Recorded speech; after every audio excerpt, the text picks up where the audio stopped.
Ladies છે, ઘર બેઠી બહેનો છે, બરાબર છે, તો એના જીવનમાં કમાવાનું છે, બરાબર છે, તો એ ઘરે બેઠા કમાઈ શકે તો આ કેટલું એનો લાઈફ ચેન્જિંગ મોમેન્ટ હોઈ શકે, એના વિશે તમારું શું કહેવું છે? કેટલું જીવન બદલનારું હોઈ શકે? અત્યારના સમયમાં કે લોકોને ઘર બેઠા કોઈ નોકરી મળી જાય, ખાસ કરીને બહેનોને એને બહુ વર્ક કરવું પડે છે, ફિલ્ડમાં જવું પડે છે, પ્લસ ઘરથી બહાર જવું પડે છે, બરાબર. બેઝિક જોઈએ તો બહેનો માટે ખૂબ અત્યારે તકલીફવાળી વસ્તુ છે.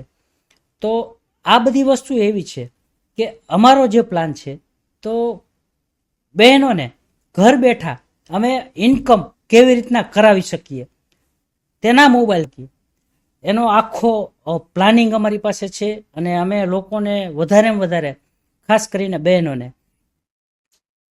વધારેમાં વધારે ઇન્કમ થાય અને એનો પરિવાર સમૃદ્ધ કેમ થાય, હેલ્પફુલ કેમ થાય, અને એક એવા માધ્યમથી જે લોકોને મદદ કેમ કરી શકે, એના માટે ખાસ અમે અત્યારે અમારું વર્ક ચાલુ છે. ઓકે.